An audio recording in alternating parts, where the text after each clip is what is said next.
Hello friends, welcome back.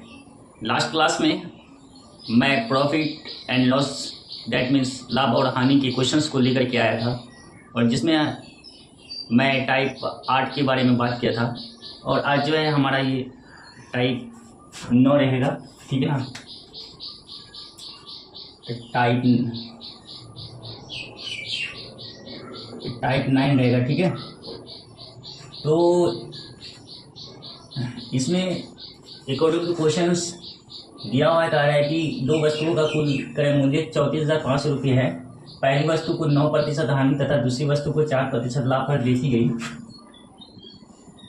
जिससे दोनों वस्तु का विक्रय मूल्य समान हो जाता है। तो बताओ 9% हानि पर बेची गई वस्तु का क्रय मूल्य क्या होगा।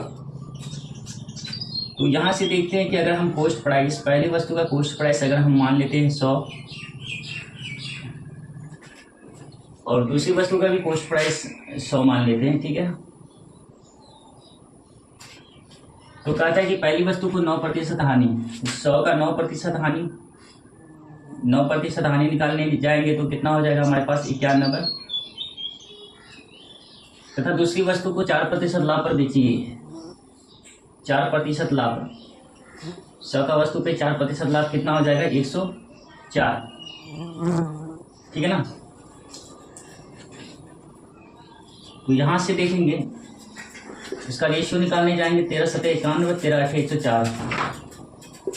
तो हमारे पास 7 रेशियो 8 में निकल करके आता है, ठीक है। तो यहाँ से देखेंगे A/B अगर हम निकालने जाएंगे तो A/B कितना हो जाएगा हमारे पास।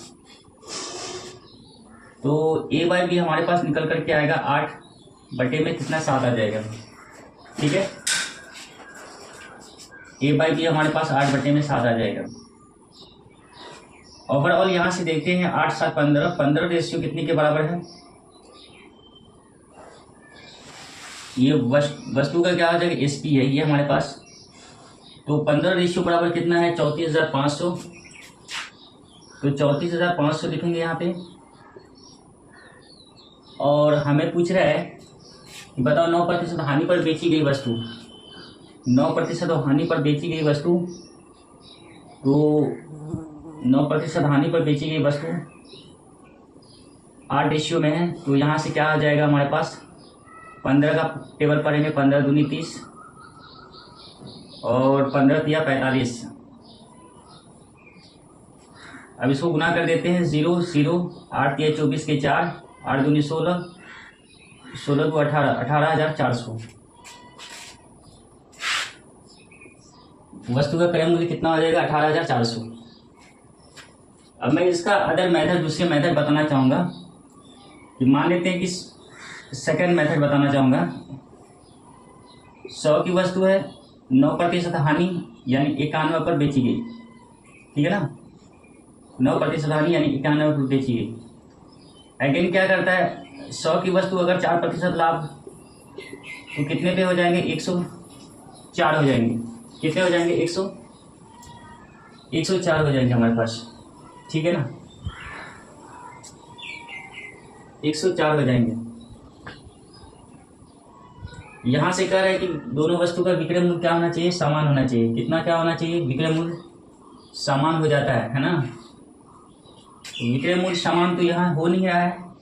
91 और 104 का एलसीएम निकालेंगे। 91 और 104 का एलसीएम देखने जाएंगे तो हमारे पास क्या निकल कर क्या आ जाता है 13 से लेते हैं, 13 7 91, 13 8 104।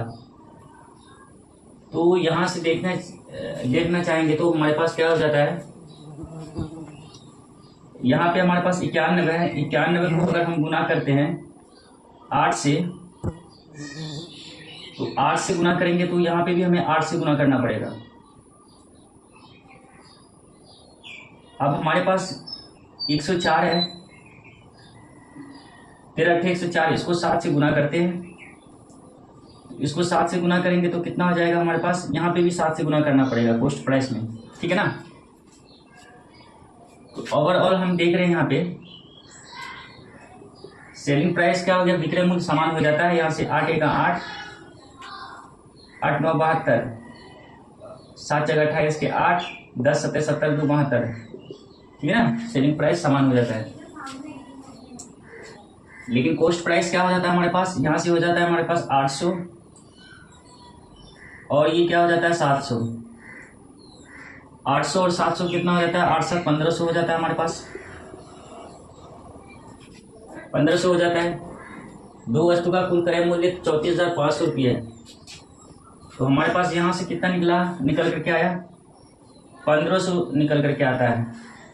कॉस्ट प्राइस 34,500 है, लेकिन यहाँ से क्या 1500 निकल करके आता है हमारे पास। 1500 किसके बराबर, 34,500 जो माने हैं। तो हमें 9% हानि पर बेची गई वस्तु का क्रय मूल्य, 9% हानि पर बेची गई वस्तु का क्रय मूल्य क्या हो जाएगा, 9% हानि पर बेची गई वस्तु का क्रय मूल्य 800 है। तो 800 से गुना करेंगे यहाँ से, तो ये जीरो कैंसिल हो जाएंगे। 15 दूनी 30, 15 क्या 45, 23 आ गया। 23 गुना 800 करेंगे तो ये डबल जीरो हो जाएगा। 8 के 24 के 4, 8 दूनी 16, 2 18, ठीक है ना। तो ये आपका सेकंड मेथड हो गया 18,400। नेक्स्ट क्वेश्चन में कह रहा है कि दो वस्तुओं का कुल क्रय मूल्य 5220 यानी 5,220 रुपये है। पहली वस्तु को 8% हानि, तो कॉस्ट प्राइस पहली वस्तु का 8% हानि, अगर कॉस्ट प्राइस मैं 100 मान लेता हूँ पहला वस्तु, और दूसरा वस्तु का भी कॉस्ट प्राइस अगर मैं 100 मान लेता हूँ, तो यहाँ पे पहला वस्तु पे कह रहा है 8% हानि। 100 का चीज 8% हानि, 100 का वस्तु है 8% की हानि, तो कितने पे बेची गई, एसपी कितना हो जाएगा हमारे पास, एसपी निकल करके आएगा 92। अब यहाँ से आगे देखते हैं हम, दूसरी वस्तु को 15% लाभ पर बेची गई, दूसरी वस्तु को 15% लाभ पर बेची गई यानी 15, यानी 100 का वस्तु को 15% लाभ, तो कितने पे बेची जाएगी, 115। तो यहाँ से हम इसको आगे सॉल्व करना चाहेंगे। 23 का पहाड़ा पढ़ेंगे, 23 चौके 92, 23 बचे 115। तो यहाँ से अगर हम A/B निकालना चाहेंगे तो ये निकल करके आएगा 5/4। तो कह रहा है कि वस्तु का क्रय मूल्य का अंतर पूछ रहा है, ठीक है, वस्तु का क्रय मूल्य का अंतर पूछ रहा है। तो यहाँ से देखेंगे हमारे पास क्या आ जाता है, हमारे पास कितने में बेची गई, 5220 रुपये में बेची गई, ठीक है ना, कुल क्रय मूल्य। अच्छा, कुल क्रय मूल्य बेची गई, तो यहाँ से हम देखेंगे क्रय मूल्य 5220 है, तो यहाँ से 5 4 9, 5220 यानी 9:5220 के बराबर होगा। तो हमें इसका अंतर पूछा है, अंतर यानी कितने का अंतर हो जाता है, 1 का अंतर हो जाता है। 5 पे 4 घटाएंगे 1, गुना में 1 करेंगे, तो इसको आगे सॉल्व करेंगे तो 9 बचे 45 और 52 में 45 घटेगा 7, 9 8 72, 0 का 0 यानी 580 हो जाएगा। कितना हो जाएगा हमारे पास, 580 गुना 1, 580। तो हमारे पास ऑप्शन सी निकल करके आया, ठीक है। तो ये आज हमारा टाइप 9 है। अब जो है टाइप 10 के बारे में बात करेंगे, तो मैं इसको इरेज करता हूँ, टाइप 10 को बताने जा रहा हूँ, ठीक है।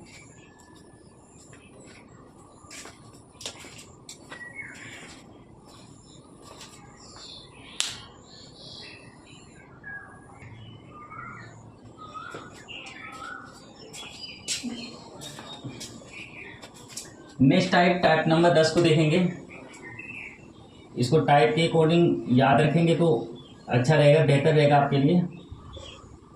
टाइप 10 में कह रहा है कि दो वस्तुओं में प्रत्येक का क्रय मूल्य 2540 रुपया है। इससे पहले वाले टाइप 9 में था कि दो वस्तुओं का कुल क्रय मूल्य था, यानी दो वस्तु को खरीदते थे, टोटल कितने में खरीदते थे और उसमें लाभ और हानि होती थी, उस पर हम क्रय मूल्य निकालना पड़ता था। लेकिन और लाभ और हानि होने के बाद वस्तु का विक्रय मूल्य समान होता था। लेकिन यहाँ पे क्या कर रहा है कि दो वस्तु में प्रत्येक का क्रय मूल्य 2540 रुपये है। जब वस्तु का, देखिए ध्यान दीजिएगा, जब वस्तु का विक्रय मूल्य क्या कहता है, प्रत्येक का क्रय मूल्य 2540 रुपये है, यदि पहली वस्तु को 20%, दूसरी वस्तु को 20% हानि पर है। जब वस्तु का प्रत्येक का क्रय मूल्य 2540 रुपये है, ठीक है ना, जब वस्तु का क्रय मूल्य समान हो,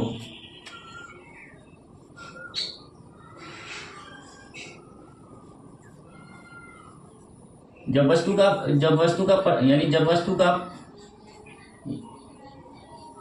क्रय मूल्य समान हो,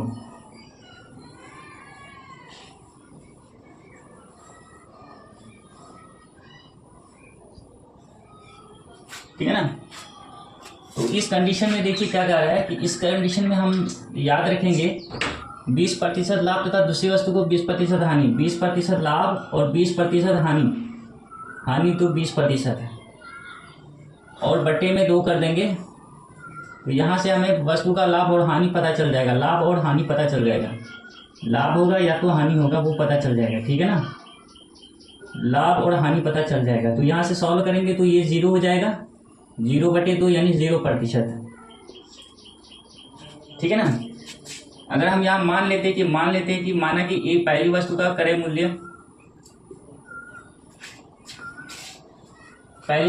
मूल्य हमारे पास 100 मान लेते हैं, और दूसरी वस्तु का क्रय मूल्य क्या मान लेते हैं, दूसरी वाले की भी क्रय मूल्य यानी 100 मान लेते हैं, ठीक है। तो यदि पहली वस्तु को 20% लाभ यानी 100 का 20% कितना हो जाता है हमारे पास, 120 हो जाता है। सिमिलरली यहाँ पे देखेंगे कि दूसरी वस्तु को क्या कर रहा है, दूसरी वस्तु को 20% हानि, 100 का वस्तु है 20% हानि होगी तो कितना हो जाएगा हमारे पास, यहाँ से 80 हो जाएगा। तो ओवरऑल वस्तु कितने में खरीदी जाती है, 100 यानी 200 में खरीदी जाती है। और यहाँ से भी देखते हैं कि बेची कितने में जाती है, 120 और 80 कितने हो जाते हैं, 200। तो जब 120 में 200 में खरीदेंगे और 200 में बेचेंगे तो लाभ या हानि क्या होगा हमारे पास, no profit no loss, no profit no loss, ना ही लाभ होगा और ना ही हानि होगा, ठीक है ना। यानी 0%, ठीक है ना। इस वाले क्वेश्चन में कह रहा है कि 2 वस्तुओं में प्रत्येक का क्रय मूल्य 3750 रुपये है। तो सिमिलरली इसमें शॉर्ट में हम लाभ और हानि पता करना है हमें, तो क्या करना है, लाभ और हानि के लिए, हानि प्रतिशत के लिए पहला कह रहा है यदि पहली वस्तु को 40% लाभ, 40 प्लस में लिखेंगे प्रतिशत, माइनस दूसरी वस्तु को 20% हानि यानी 20% हानि माइनस का 20, बटे में 2 लगा देंगे। 3 वस्तु रहेगा तो बटे में 3 लगाएंगे, ठीक है। तो यहाँ से देखेंगे 40 में 20 घटेगा 20 बटे में 2 यानी हमारे पास कितना निकल करके आता है, 20/2 यानी 10%। हमारे पास कितना निकल करके आ जाता है, 10%। इसको जो है हम तरीके से बताएंगे। यहाँ पे हम मान लेते हैं कि पहली वस्तु का क्रय मूल्य हमारे पास 100 मान लेते हैं, दूसरी वस्तु का क्रय मूल्य हम 100 दूसरी का भी मान लेते हैं, ठीक है। यदि पहली वस्तु को 40% लाभ यानी 100 का 40% लाभ कितना हो जाएगा, 100 का वस्तु 40% लाभ पर बेचेंगे तो कितना हो जाएगा, 140। सिमिलरली कह रहा है कि दूसरी वस्तु पर 25% कितना, वस्तु को 20% हानि पर बेची गई, 100 का वस्तु है 20% हानि कितना हो जाएगा, ये 80 हो जाएगी, 80 हो जाएगा, ठीक है ना। तो यहाँ से देखेंगे दोनों वस्तु को कितने में खरीदे, 100 हमारे पास 200 हो जाएंगे, 200 में क्रय मूल्य हमारे पास है कॉस्ट प्राइस, ठीक है ना। और हमारे पास एसपी जो है सेलिंग प्राइस क्या हो जाता है, यहाँ से देखते हैं 140 और 80, 140 और 80 कितना हो जाता है, 140 और 80 हो जाता है 220। एसपी सेलिंग प्राइस,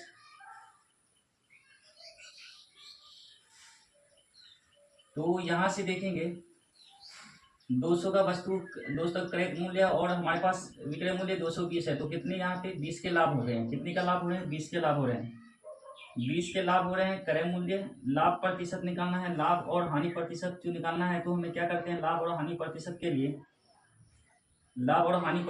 हम क्या करते हैं, लाभ पट्टे में क्रय मूल्य हमारे पास कितना है 200 और गुना में क्या 100। यहाँ से सॉल्व करेंगे तो ये 0 कैंसिल हो जाएगा और 20 यानी हमारे पास कितना निकल करके आ जाता है 10%। तो यहाँ से हमारे पास कितना हो जाता है 10% आ जाते हैं, ठीक है। कितने आ जाते हैं 10%,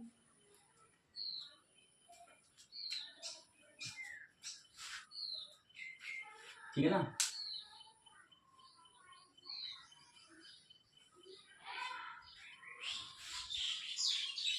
ओके फ्रेंड्स, हम अपनी क्लास को यहीं तक रहने देते हैं, बाकी बात नेक्स्ट क्लास में करेंगे।